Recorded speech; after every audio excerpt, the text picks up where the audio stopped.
falo agora. Se perder pro Vasco, eu vou ficar muito chateado, claro que é uma derrota do Santos. Mas eu vou ficar basicamente até ofendido de perder pro Carille, que é um técnico muito fraco. Muito fraco.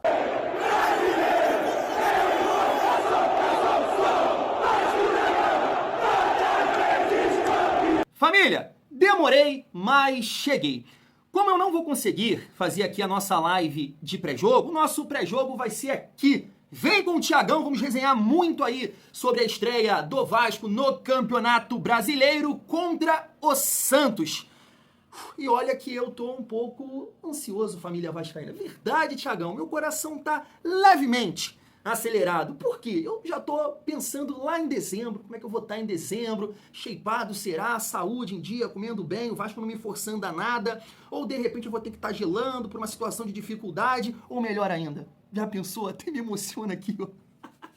Eu tomando banho de cerveja na rua por algum motivo desse aí, família? Será? Eu tô louco demais, né? É, mano, é o Vasco que leva a gente a isso. Larga latão de cerveja assim, tomando banho. Sei lá, né? Mas eu já fico pensando lá em dezembro. Só que o Campeonato Brasileiro tá iniciando hoje. Meu Deus do céu.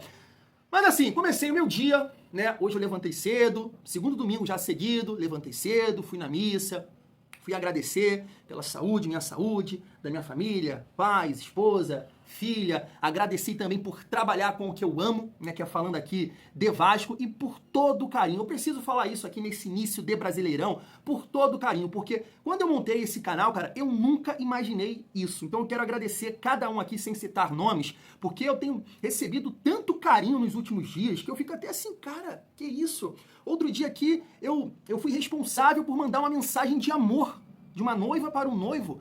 O Gilcir, o ruivo vascaíno, mandei uma mensagem de amor para ele. Fui responsável por isso. Ontem um amigo, que eu vou mandar um salve para ele aqui, não esqueci, vou lá pegar o nome certinho, me mandou uma foto no Instagram dele e do filho dele, né, recém-nascido, me parece, com a camisa do Vasco, os dois. E aí, Thiagão, tamo junto, é isso, acompanha o teu trabalho. Uma esposa também chegou aqui, meu marido chega em casa do trabalho, pega um cafezinho, liga a televisão, vou assistir o Thiagão. Cara, gratidão.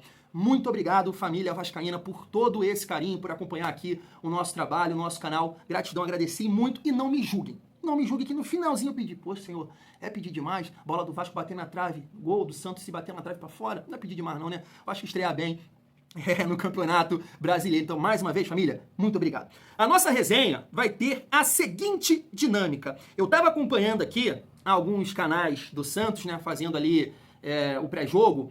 E eu achei muito interessante trazer aqui um corte de um canal, e eu vou deixar aqui o link dos canais na descrição. Eu achei muito interessante ele analisando o Vasco taticamente e o comportamento, por causa do treinador, que eles conhecem bem, né? O Carille trabalhou o ano inteiro com o Santos no ano passado, então eu achei uma análise bacana pra gente trazer aqui e trocar uma ideia. E esse santista que eu botei aí no início do vídeo, revoltado na cabeça dele, não pelo time do Vasco, pelo clube, nada disso, mas ele não vai suportar se perder hoje para o Fábio Carille, porque ele é um treinador horroroso.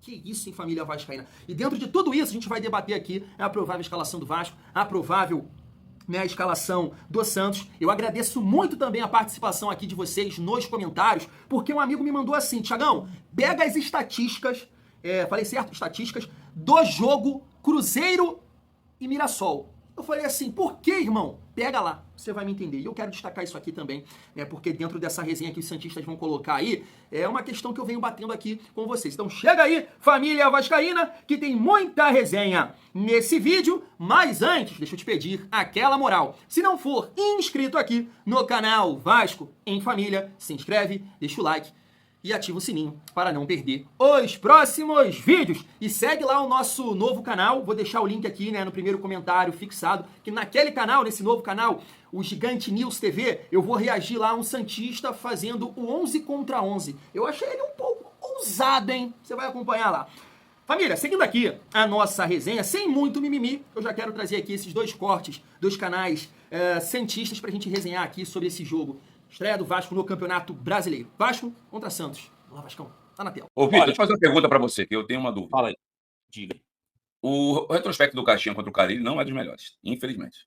Vide a semifinal do Campeonato Paulista 2024, lá na Chiquim Arena de Itaquera, lá na Zona Leste de São Paulo, quando o Santos amassou o Bragantino, que ganhou 3-1, se me falha a memória, e foi a decisão contra o Palmeiras, né? Você acha que mesmo jogando na Colina, em São Januário, o Vasco vai jogar dando a bola pro Santos para explorar o contra-ataque, é tudo que o Carille sonha e ele tem uma tara em contra-atacar, a gente sabe disso. E o Santos vai se impor e vai propor jogo? Ou você acha que o Santos vai dar uma estudada no Vasco, vai esperar um pouco o Vasco? Como é que você analisa de forma antecipada o que os técnicos, Caixinha e Carille, pretendem aí na propositura de jogo? Então, pela escalação que está sendo colocada como provável pela imprensa carioca, jogando o Paulinho e não um outro volante de mais de contenção, o Vasco não joga com 2 volantes lado a lado como formação inicial, parte para mais com 4-1-4-1, né? O Moura ficando entre essas 2 linhas de 4. São 2 pontas, Ademir, jogando dos lados, não é meia ponta, não é lateral fazendo dobra. São 2 pontas que partem para individual. Eu vejo que vai forçar muitas jogadas pelos lados para poder gerar cruzamentos pro Veguete. Isso é uma das coisas que fica com esses jogadores, né? Porque esse jogador, essa perna trocada, gente, isso é até repetitivo, mas muito se usa para que se abra realmente o corredor, né? Para que o lateral ultrapasse, e os 2 atrás do Vasco realmente ultrapassam, né? Não mais por fora, né? Não são jogadores que jogam muito por dentro. Então, esses caras de perna trocada, né? Para poder falar e mostrar, né? O Garré traz a bola para cá, ele tá querendo abrir o corredor, né? O Nuno Moreira, quando pega a bola e vem afunilar, ele tá abrindo o corredor. Isso é o normal, isso é básico do futebol, principalmente se o cara joga de perna trocada, né? Quando ele pega a bola do canhoto jogando pela direita, a tendência ele é carregar mais pro meio mesmo, né? E aí começa aquela movimentação dos outros jogadores no momento que ele faz a movimentação com bola. Eu acho difícil o Vasco querer apenas jogar de maneira reativa, com o estádio lotado como vai estar. O Santos sem o seu camisa 10 principal jogador, e gera uma preocupação e um respeito no adversário. Com certeza. Né? Querendo ou não, para eles podem dizer quem é o Barreal na fila do pão, né? A gente não precisa temer. Eu acho que o Santos pode ser inteligente e se aproveitar disso. Pouco se conhece do Roleiser no futebol nacional. Os atletas que por acaso não estudaram muito ele pode ser uma surpresa, assim como esses gringos que jogam na ponta do Vasco, se não forem estudados, que são menos conhecidos, né? De ambos os lados. O Santos precisa ter a opção de contra-ataque, no caso do Vasco, vir fazer aquela pressão inicial que eu acho que vai acontecer, Emir, por força da torcida. Para falar do Vasco, a gente precisa falar do nome do técnico, Fábio Carillo, né? Que nos acompanhou durante o inferno da Série B e que transformou o inferno da Série B num inferno ainda maior. É o técnico do Vasco. Fez um campeonato carioca muito fraco, eles se classificaram na última rodada, ganhando o Botafogo de 1-0, um gol de pênalti, num cruzamento, que o jogador do Botafogo, que estava bem distante da bola, sabe Deus por que estava com o braço aberto, o Verratti fez 1-0. Se não, teria sido eliminado na primeira fase do campeonato. Passou a maior parte do campeonato carioca, que tem 11 rodadas, fora da zona de classificação. Até avançou nas 2 fases na Copa do Brasil, mas pegou o União Rondonópolis e o Nova Iguaçu do próprio Rio de Janeiro. Não foi tão difícil assim, ganhou os 2 jogos 3-0, se eu não estou enganado. Mas, por exemplo, pegou 3 vezes o Flamengo dentro dos últimos 5 ou 6 jogos do Vasco. Eles foram amassados, o Vasco foi amassado nos 3 jogos. Eu assisti inteiro o último. As 2 semifinais do Vasco contra o Flamengo foram, assim, constrangedoras. A segunda eu assisti inteirinha. O Vasco não viu a cor da bola. Mesmo tendo sido o único jogo dos 3 contra o Flamengo, o Vasco fez gol. Mas foi uma falta, rolou um bololô ali na área, chutaram a bola pra dentro do gol, tomaram uma virada depois. O Vasco contra o Flamengo não fez nada. O Flamengo foi extremamente dominante. O Santos é menos time que o Flamengo? Eu sei que é. Pelo menos a gente acredita nesse momento, torcemos para que não. Mas acho que é. Porém, eu consigo enxergar o Vasco jogando da mesma maneira. Tentando explorar o contra-ataque contra o Santos, que foi o único jeito que eles tentaram atacar contra o Flamengo, e bola na área, que é o único jeito que eles atacam contra qualquer time. Porque eles são treinados pelo Carille, que fez isso o ano passado inteiro. Não é coincidência. Enfim. E sim, eu falei isso na live do Truque Sexta e falo agora. Se perder pro Vasco, eu vou ficar muito chateado, claro que é uma derrota do Santos. Mas eu vou ficar basicamente até ofendido de perder pro Carille, que é um técnico muito fraco. Muito fraco. E você pode pesquisar em qualquer rede social os comentários do torcedor do Vasco sobre o Carille. Todos essa semana estão implorando pelo Dorival. Eu tô gravando antes de qualquer oficialização de queda do Dorival na seleção, então se caiu, enfim, mudem o discurso aqui. Mas eles estão rezando pro Dorival cair, o Vasco atrás. O Vasco, que já foi treinado pelo Dorival, inclusive. Esse é o nível do Carille, ninguém quer ele lá. Ninguém quer. Só contrata o Carille em 2025 quem entende futebol. Então se perder pro Carille eu vou ficar muito triste. Muito triste. Isso com todo o respeito do mundo ao Vasco. Eu tô falando especificamente do técnico. Não acho o time do Vasco tão ruim quanto o seu elenco poderia... quanto o seu elenco tem de qualidade. O técnico estraga. Eu quero deixar isso bem claro ao vascaíno, que eu não tô ofendendo o Vasco de maneira alguma. Respeito muito. Mas jogou muito mal e pra mim é culpa do técnico. Família do céu, hein? Olha, os torcedores do Santos não podem ver o Carille pintado de ouro. Mas a questão é que muito, mas muito torcedor do Vasco pensa da mesma forma que esse torcedor comentou aí, né? Carille é um treinador horroroso, é um treinador ruim. E assim, é o que eu venho falando aqui pra gente começar o nosso pré-jogo, discutindo aí essas opiniões, que é assim, família, eu não morro de amores pelo Fábio Carille, de forma nenhuma. Só que eu entendo que esse período que ele teve à frente do Vasco, na minha visão, qualquer treinador teria as mesmas dificuldades, sem ter esses jogadores de velocidade. Tem muita gente que me questiona aqui e fala o seguinte, até pegando como exemplo essa varrida aí que o Brasil tomou. Thiago, cadê o jogador de velocidade da Argentina? Eu falei, poxa, gente, o Almada, no ano passado, ele jogava de ponta, né? Na Argentina, tocando o terror pelo lado esquerdo. E falo mais, de repente eu posso até aqui tá me colocando de uma forma errada. Vou até mudar assim o meu conceito pra galera entender melhor. Sem ter jogadores de velocidade na frente, mas não precisa ser somente os pontas. Porque o Julián Álvares, o atacante do Atlético de Madrid, ele não é ponta, mas ele não é mole. Ele tem uma boa velocidade, ele consegue marcar pressão, e aí jogou com ele, com o Almada, e o meio-campo muito qualificado, fica com a bola, jogando em casa, entende? Não é o caso do nosso centroavante, que é lento, é pesado e tem que ficar na área. Então você joga com centroavante pesado, com Alex Teixeira e Coutinho, cara, é difícil. Você pode até colocar na conta do treinador, beleza, mas eu entendo que qualquer treinador tá aí, livre no mercado, teria dificuldade nesse Vasco. E aí chegou, né, os jogadores, o Nuno, o Lloyd, o Garré, e um período de 3 semanas, cara, eu espero um Vasco muito melhor.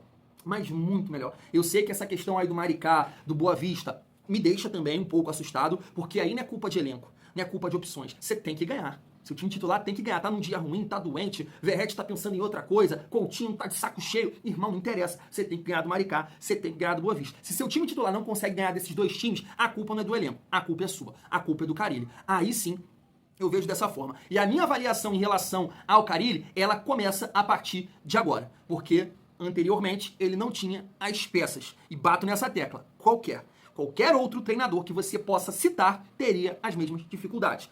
E aí, família, falando ali primeiro da questão tática que ele levantou, é o que eu venho falando aqui com vocês, né, da questão dos pontas, que podem auxiliar nesse sentido, e ele mostrou ali no quadrinho, né, muito legal, o Nuno puxando para o meio e abrindo espaço para o corredor, para o Piton, da mesma forma o Garré abrindo espaço ali para o PH. Então é isso, são jogadores que eu entendo que, se contribuírem, de fato, o Vasco vai melhorar muito essa dinâmica na frente, porque é um time realmente com pouco repertório. Fica dependendo muito ali dos cruzamentos pro Verratti, e que nem isso tá acontecendo muito por essa questão dos pontos. Então, nesse momento, eu acho que o Vasco tem as peças para fazer uma boa partida. E aí é o ponto que muita gente me questiona aqui, daquela galera que eu dividi aqui do canal, né? O torcedor realista, o torcedor otimista e o que tá sem paciência nenhuma, que já tá, né, a cabeça inchada, podemos dizer assim, que vem aqui e fala assim: Thiago, o nosso time é horroroso, o nosso time foi varrido pelo Flamengo, e ainda acontece isso, perdeu pro Maricá com o time titular, perdeu pro Boa Vista com o time titular. Só que, família vascaína, eu acho que realmente isso que aconteceu, eu vou colocar, não pode acontecer, tá? Eu vou tentar entender, ser um pouco aqui otimista e confiante para a partida de hoje e pro Campeonato Brasileiro, é claro. Cara, ele testou variações, opções, movimentações, e aí o time não conseguiu ganhar, que é um absurdo, não estou defendendo. Então eu espero um Vasco hoje contra o Santos muito melhor. E por que eu tô falando isso, né? Porque o torcedor do Santos levantou aí a questão dos confrontos contra o Flamengo, que ontem jogou contra o Internacional e empatou. Mas é um outro time que está como um dos favoritos a conquistar o Brasileirão. A galera tá muito confiante do lado de lá, porque conta com um bom time e um excelente trabalho do Roger. Então, ontem foi um enfrentamento de dois times. Claro, o Flamengo tem mais recursos, mas de dois treinadores que têm o controle do time, né? O time tá ajustado, tanto do Flamengo quanto do Inter. Então, deu a partida foi 1-1. Só que, por exemplo, por que eu falo aqui com vocês que o Flamengo hoje não é parâmetro para o Vasco? E o Santos não tem comparação em relação ao Flamengo. É muito inferior. Então, o que ele está falando aí, pelo amor de Deus, o Vasco hoje tem que ser um jogo equilibrado. Eu sei que pode ter momentos da partida que o Santos vai ter mais posse e tudo mais, mas eu não aceito. Eu não aceito sofrer como o Vasco sofreu contra o Flamengo, porque não é bem treinado assim, não tem tanto recurso assim, não tem tanta qualidade assim. É um time que a gente pode dizer que está nivelado com o nosso, mas o fator casa, ele tem que ser determinante para a atuação do Vasco ser positiva e a gente conseguir o resultado. Então eu não aceito. Repito, tá na tela para vocês. Olha só, um amigo me ajudou nesse sentido. Thiago, olha as estatísticas da partida Cruzeiro e Mirassol. Eu não acompanhei essa partida, mas olha aqui, chutes no gol. 8 do Cruzeiro, 16 do Mirassol. Chutes ao gol, 2 do Cruzeiro, 6 do Mirassol. O Mirassol com mais posse de bola, mais passes, ou seja, o Cruzeiro que muita gente coloca na frente do Vasco, tomou um passeio de bola do Mirassol. O Mirassol perdeu o pênalti. Então, você entende? o que eu falo aqui, que eu prefiro esperar. Eu não sou daquela galera que fala que esse time é lixo, porque eu não acho, mas eu também não sou daquela galera que fala assim, vamos voar na parte de cima da tabela, não, porque a gente tem incertezas nesse elenco do Vasco. Coutinho é uma delas, Nuno, Garré, próprio Paulinho que tá voltando agora. Agora, se esses jogadores que têm mais qualidade, que têm mais recurso performarem, aí não, família, a gente vai sim fazer um bom campeonato brasileiro. Claro que passa também pelo treinador organizar esse time, a gente vai, na minha visão, se é uma visão minha, eu passo a avaliar o trabalho do Carille hoje, né, contra o Santos, porque o Vasco tem que ganhar do Santos. O Vasco é o favorito para essa partida, família vascaína. E aí, debatendo aqui o provável time do Santos, tá aí na tela para vocês, né? Gabriel Brazão, JP Sherman, Gil, Zé Ivaldo e Escobar. Foi eleito o melhor lateral esquerdo do Campeonato Paulista, né? João Schmidt e Gabriel Bom Tempo. Eu tava vendo um canal do Santos elogiando bastante esse jogador. Barreal, Rolheiser, Guilherme e Tiquinho Soares. Esse é o provável time do Santos, que não vai contar com o Neymar, que não vai contar com o Soteldo, né? O Suamani tava falando que ele tá com medo, né, de jogar em São Januário, família vascaína. É o que eu venho falando. Esse time do Santos aqui é moleza? Evidente que não. Claro que não. Tem bons jogadores aqui. O Vasco ganhando hoje está ganhando de um bom adversário. Tem peças aqui que tem qualidade. Então não é um jogo fácil. Mas hoje o Vasco tem que dar uma resposta e conseguir a vitória. Tá na tela do nosso Vascão, Léo Jardim, PH, João Vitor, Maurício Lemos e Lucas Piton. Vamos poder avaliar a atuação do Maurício Lemos hoje. Hugo Moura e Paulinho, né? Conto muito com esses dois jogadores aqui. Entendo que são jogadores que, cara, vão ter um papel fundamental, né, nessa briga aí pelo setor de meio campo. O Hugo Moura dando essa proteção que a gente precisa. E o Paulinho tendo fazendo aquela dinâmica que a gente sabe que ele entrega demais, tanto ajudando a marcar e encostando, sendo um elemento surpresa na frente, porque aí você vai auxiliar o Coutinho, não somente jogando pelos lados, mas tendo opções ali também pelo meio de campo. Coutinho, que eu espero uma excelente partida, Garré, Nuno Moreira e Verrete. Então também tô bem ansioso aí para ver o Nuno, o Garré começando e fazendo essa bola chegar no Verrete dentro da área, porque essa bola chegando no Verrete dentro da área, a gente sabe que ele tem as suas limitações, mas gol com a camisa do Vasco ele sabe fazer.